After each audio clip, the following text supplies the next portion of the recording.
আসসালামু আলাইকুম। রাকিবস মম চ্যানেলে সবাইকে স্বাগত। নতুন দিনের নতুন আরও একটি ভিডিওতে আমি মুক্তামণি আছি আপনাদের সাথে।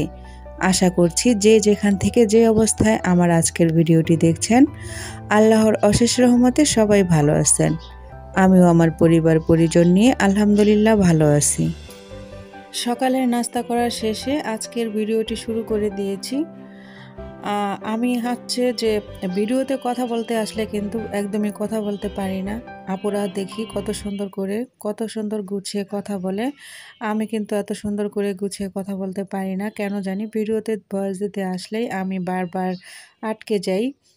আমার কথা বন্ধ হয়ে যায়। তো আপনারা কিন্তু এই বিষয়টি ক্ষমা সুন্দর দৃষ্টিতে দেখবেন। আমি যদি এভাবে বাসায় কথা বলি তাহলে কিন্তু অনেক কথা বলতে পারি। আর কোনো সমস্যা হয় না, কিন্তু ভিডিওতে কেন জানি না কথা বলতে আসলেই আমার এই প্রবলেমগুলো হয়। তো আপুদের দেখে দেখে কিন্তু আমি শিখছি যে আপুরা কত সুন্দর সাবলীলভাবে কথা বলতে পারে, আমি কেন পারি না। তো অনেক আপুদেরই আমি দেখি, এজন্য হয়তোবা আমার ভিডিওগুলো কোনো আপুদের কাছে ভালো লাগে না। তো আমিও চেষ্টা করছি যাতে সুন্দর করে অনেক সাবলীলভাবে কথা বলার জন্য, কথা যাতে বলতে পারি সেই চেষ্টা করে যাচ্ছি। আপনারা আমার পাশে থাকবেন।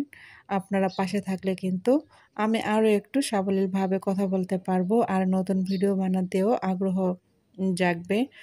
তো এদিকে সকাল থেকে কিন্তু অনেক কাজ করে নিয়েছি। আ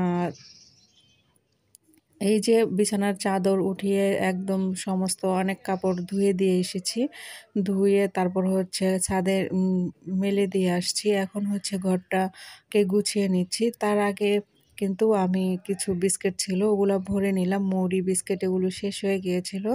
তো ওইগুলোই রিফিল করে নিলাম। আর এদিকে হচ্ছে চাদরটাও বিছিয়ে নিচ্ছি। তো শীত কিন্তু তেমন একটা নেই। এইবার শীতের সময়তে কিন্তু শীত একদমই পেলামই না, এমন একটা অবস্থা। তো এই যে দেখতে পাচ্ছেন ছোট একটা পাতলা কম্বল, এটাও কিন্তু লাগে না রাতের বেলাতে। তো দেখা যায় এতটাই শীত কম। এবার মাঘ মাস সেই হিসাবেও শীত নাই। তো রাকিবের বাবা বলছিল শীত আসবে আসবে। আমি বলছি না, শীত আর আসবেই না। আর কবে আসবে? মাঘ মাস। এখনই শীত নাই, আর শীত কবে আসবে? তো আমি অনেক কাজ করে নিয়েছি। সাথে হচ্ছে বিছানার চাদর বিছিয়ে ফার্নিচারগুলো একটু ঝেড়ে নিয়ে ঘর-দোর ঝাড়ু দিয়ে মুছে তারপর হচ্ছে এখন দুপুরের রান্নায় চলে আসছি।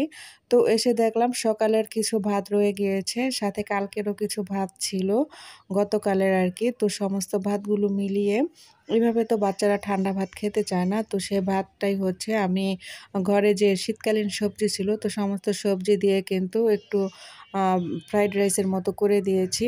এতে করে কিন্তু বাচ্চারা খুব সুন্দর এবং সহজভাবে খেয়ে নেয়, খুব মজা করে খেয়ে নেয়। আর সাথে একটু সবজিও রান্না করে নিয়েছি। তো এতে করে বাচ্চারা অনেক বেশি খুশি হয়ে যায়। আর দুপুরের খাওয়া-দাওয়া শেষ করে এখন কিন্তু চলে এসেছি বিকেল বেলায়। বিকেলে হচ্ছে আমি একটি জামা তৈরি করে নিয়েছি, নিজেই সেলাই করে নিয়েছি। তো কিছু ডিজাইন করেছি। তো সেই ডিজাইনে আরেকটু কাজ বাকি আছে। সেই কাজ করার জন্যই এখন বসে গিয়েছি। ভাবলাম আপনাদের সাথেও একটু শেয়ার করে নেই। তো এখানে এই যে এই ডিজাইনটাই করেছি আমি। আ তো এটা যদি এভাবে থাকে তো দেখা যাবে ধোয়ার পর এটা কিন্তু এই মাথাটা এভাবে মানে বটে যাবে। তো আমি কি করব, এই মাথাটাকে একটু আটকে দেব। তো আটকাবোই যখন, সেজন্য একটা পুঁথি দিয়ে আটকাই। এতে করে দেখতেও সুন্দর লাগবে আর মাথাটাও আটকে থাকবে। এতে ধোয়ার পর আর কোনো সমস্যা হবে না। সেজন্যই কিন্তু আমি এভাবে করে একটা পুঁথি দিয়ে নিচ্ছি। তো আইডিয়াটা কেমন আপনারা কিন্তু জানাবেন। আর আমার এই ডিজাইনটাও কেমন লেগেছে কমেন্ট করে জানাতে কিন্তু ভুলবেন না। তো এখানে হচ্ছে করে নিচ্ছি। আর দেখেন আমরা সাংসারিক মেয়ে বলে কথা, বউ বলে কথা। তো আমাদের হাতের অবস্থা কিন্তু খুবই খারাপ। এই যে শীতকালে কিন্তু সবজি-টবজি কাটা ধোয়া করতে গিয়ে হাতের অবস্থা খুবই খারাপ থাকে। আ এ আর আমি কিন্তু গ্লাভস পরে কোনো কাজ করতে পারি না। সেইজন্য হচ্ছে এই হাতের এই অবস্থা। তো কি আর করা? সংসারের কাজ তো আর ফেলে রাখতে পারব না। সংসারের কাজ তো করতেই হবে। আর আমরা কিন্তু সংসারের কাজ করতেই বেশি পছন্দ করি। আর এই কাজগুলো করেই আমরা অনেক বেশি আ আনন্দিত। তো আমার জামার ২ হাতায় পুঁথি লাগানো হয়ে গিয়েছে। এখন হচ্ছে আ প্যান্টটারও কাজ করে নিব। তো এই যে প্যান্টটাতে কিন্তু আমি এভাবে করে করে নিয়েছি। এই জামাটার মধ্যে হচ্ছে ২ সাইড দিয়ে ২ রকমের ২ টা লেজ ছিল। এই লেজ বলতে আর কি যে এরকম কাপড় ছিল। তো আমি একটা লেজ দিয়ে হচ্ছে প্যান্টটার মধ্যে লাগিয়েছি আর অন্যটা হচ্ছে জামায় লাগিয়েছি। আর এই লেসগুলো লাগানোর পরে কিন্তু জামা এবং প্যান্টের লুকটাই চেঞ্জ হয়ে গিয়েছে। দেখতে কিন্তু অসম্ভব রকমের সুন্দর লাগছিল। তো আমি এভাবে করেই ডিজাইন করে নিয়েছি।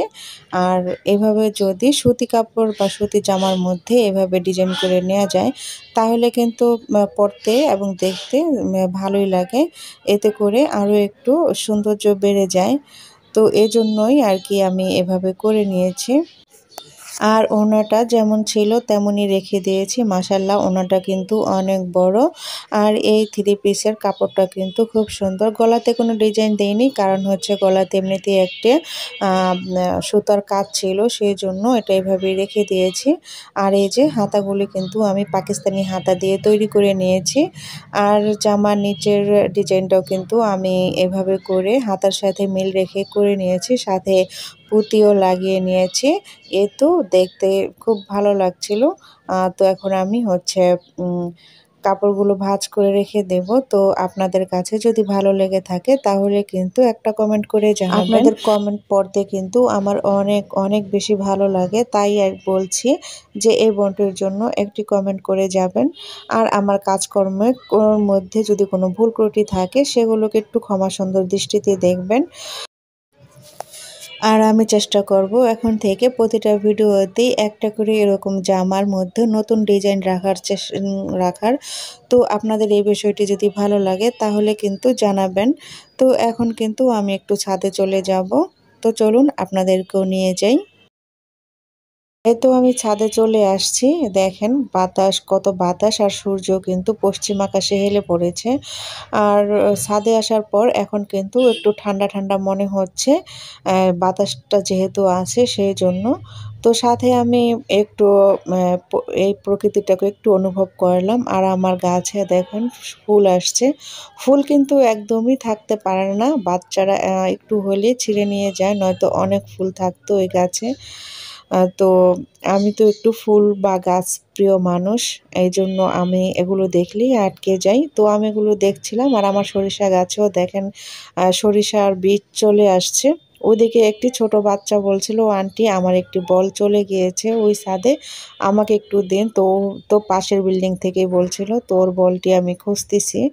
এই বলটি তো পাওয়া গিয়েছে, তো বলটি ওকে দিয়ে দিলাম।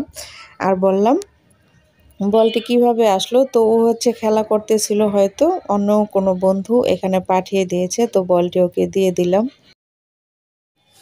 তো অনেকক্ষণ ছাদে থাকার পরে একটু সরিষা গাছগুলো দেখতে দেখতে পরবর্তীতে কাপড় নিয়ে কিন্তু আমি চলে আসছিলাম বাসায়। তো আজকের মতো কিন্তু এখানে বিদায় নিয়ে নিব সবার কাছ থেকে। কথা হবে আগামী ভিডিওতে। সেই পর্যন্ত সবাই ভালো থাকবেন। আল্লাহ হাফেজ। আসসালামু আলাইকুম।